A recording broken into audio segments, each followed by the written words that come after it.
Fala Cabernet, beleza? William Mondor de volta para mais uma recomendação. E continuando a série que vem fazendo um certo sucesso, vamos falar hoje do filme Rambo de 2008, popularmente conhecido como Rambo 4.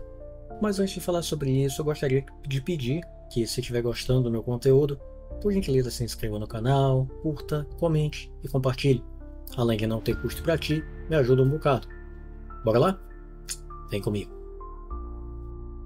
Como eu falei na sexta passada, Rambo 3 foi considerado um fracasso pelo estúdio, apesar do relativo sucesso financeiro. Por isso, Stallone não quis saber de continuar a história do veterano traumatizado por um tempão. Mas, 18 anos depois, foi lançado Rocky Balboa, sexto filme do boxeador homônimo, que também passou um tempão em hiato. Esse filme foi um sucesso, inesperado até para o próprio Stallone, e isso acabou animando ele a tentar a sorte com Rambo também. Várias ideias de roteiro foram consideradas, mas a escolhida manteve a mesma essência da trilogia anterior, um filme de guerra com um pano de fundo político inspirado num conflito real da época. No caso aqui, Stallone tomou como base a Guerra Civil na Birmania. Além disso, ele estava decidido a retratar no filme o horror da guerra de maneira mais gráfica e realista. E o mais interessante é que originalmente o título seria John Rambo, o nome completo do protagonista.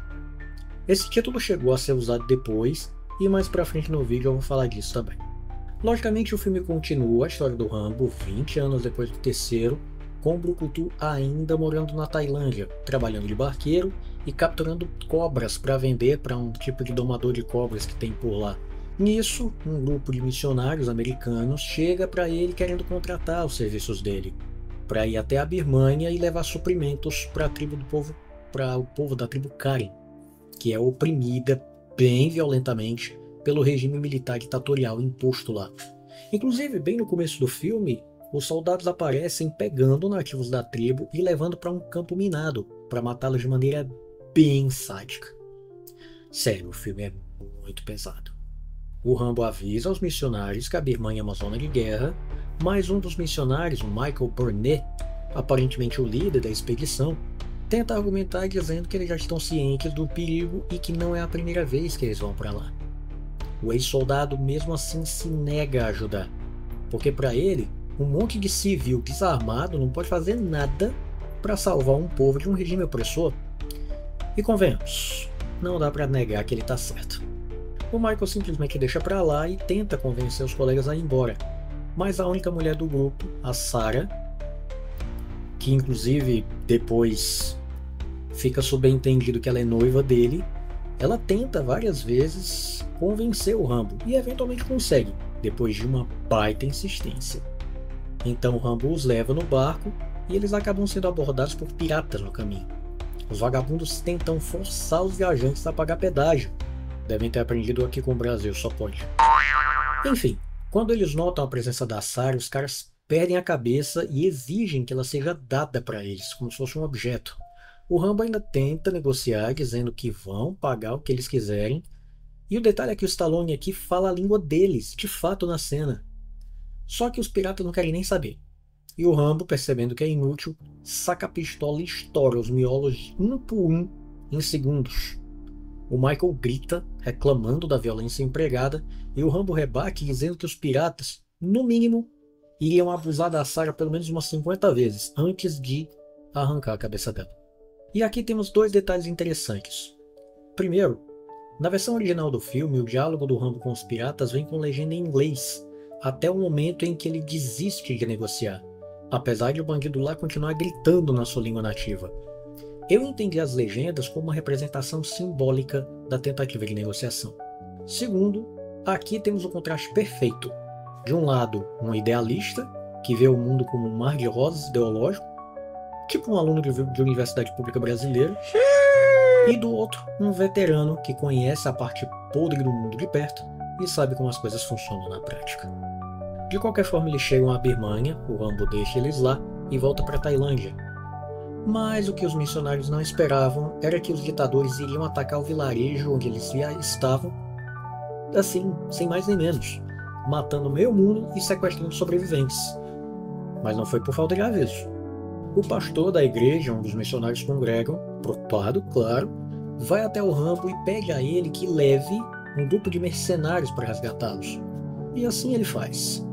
O líder dos mercenários, um careca chamado Lewis, não vai nem um pouco com a cara do Rambo e até recusa a ajuda dele. Mas o velho vai assim mesmo, na surdina. O cara que é arrogante mesmo, o Lewis. Os mercenários chegam a um descampado, no caso o mesmo campo minado do começo do filme, e lá eles assistem a uma parte 2 desse começo. Eles veem o resultado do que aconteceu no começo e agora eles assistem a uma parte 2. Só que dessa vez o Rambo tá lá e ele manda os soldados pro caixa-prego, com flechada. E depois de um sermão bonito e épico, ele convence os mercenários a continuarem a missão.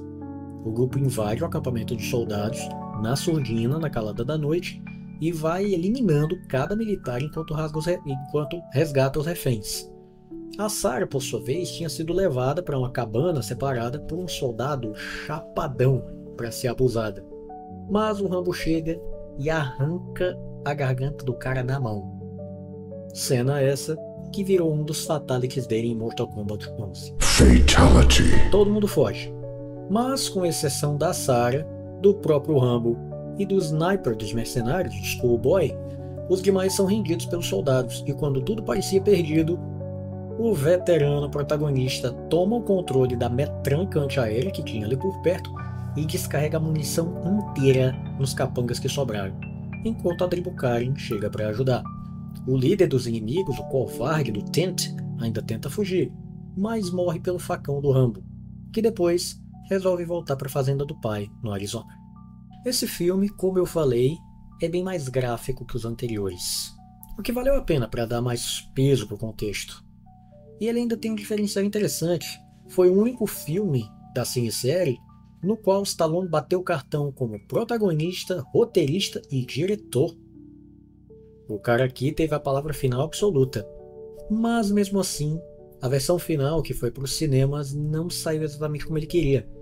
E por isso, algum tempo depois, foi lançada a versão do diretor, que recuperou o título original, John Rambo, e amenizou um pouquinho das cenas mais pesadas graficamente, trazendo também de volta várias das cenas deletadas. E esse é um ponto legal, porque essas cenas adicionais mudam um pouquinho o tom do filme. Na versão que foi para as telonas, o Rambo é trazido como um cara muito rabugento e durão, que não quer saber de conversa. Mas a versão do diretor ele tem mais diálogos. Pode parecer irônico se comparado ao primeiro filme, né, com o que rolou. Mas esses diálogos a mais aqui fazem sentido, porque humanizam bastante o personagem, além de trazerem uma baita crítica aos idealistas seguidores de John Lennon, que acham que tá para resolver todo o mal do mundo só na conversa. E quero aproveitar para trazer aqui as minhas duas falas favoritas do filme, as duas do Rambo, claro. A primeira delas aparece em contextos diferentes, dependendo da versão. Na original, ela aparece na cena em que o Rambo está forjando o novo facão dele, com uma narração em off, e diz assim, abre aspas, "Você sabe o que você é, e do que você é feito. A guerra está no seu sangue. Não lute contra isso. Você não matou pelo seu país, matou por si mesmo. Deus nunca fará isso e ir embora. Quando te pressionam, matar é tão fácil quanto respirar." Fecha aspas. Já na versão do diretor, ela é dita pelo Rambo para Sarah quando eles estão conversando no barco, antes da viagem. Abre aspas. "Nós somos como animais. Está no sangue, é natural. A paz é um acidente. É o que é. Quando te pressionam, matar é tão fácil quanto respirar. Quando a matança termina em um lugar, começa em outro. Mas está tudo bem, porque você matou pelo seu país. Mas não é o seu país que está pedindo. São alguns poucos lá no topo que querem. Velhos começam, jovens lutam, ninguém vence, todo mundo no meio morre e ninguém fala a verdade. Deus vai fazer isso ir embora?" Fecha aspas. Convenhamos, essa é a verdade que muita gente não quer enxergar, a verdade nua e crua. A segunda frase é dita pelo Rambo quando o Lewis, com o toba trancado de um jeito que não passa nem Wi-Fi, resolve abandonar a missão depois de ver o Rambo derrubar o soldado na flechada. E o veterano aponta uma flecha bem no meio dos olhos do careca e manda a real. Abre aspas. Não há nenhum de nós aqui que não queira estar em outro lugar. Mas isso é o que somos, o que fazemos. Viva por algo, viva por nada, ou morra por algo. Fecha aspas. E agora umas curiosidades. Primeiro, o próprio David Morrell, autor do livro que inspirou o primeiro filme, aprovou este aqui, em particular a retratação do Rambo como um ex-militar endurecido pela guerra. Segundo, a versão do diretor, infelizmente, até onde eu sei, nunca saiu em outros países, fora dos Estados Unidos. Portanto, só tem em inglês. A versão internacional é a que foi para os cinemas mesmo. E aqui no Brasil ela teve 3 dublagens. E em todas elas, o único dublador mantido foi o grande Luiz Faier Mota na voz do Rambo. Esse é fácil o segundo filme favorito meu da franquia. Atrás só do First Blood. Recomendadíssimo. Mas claro, tire as crianças da sala quando for assistir. E tu, já viu o Rambo 4? Gostou? Coloca aqui embaixo nos comentários. E se gostou do vídeo, peço por gentileza que se inscreva, curta, comente e compartilhe para ajudar. Valeu pela força e vai pela sombra.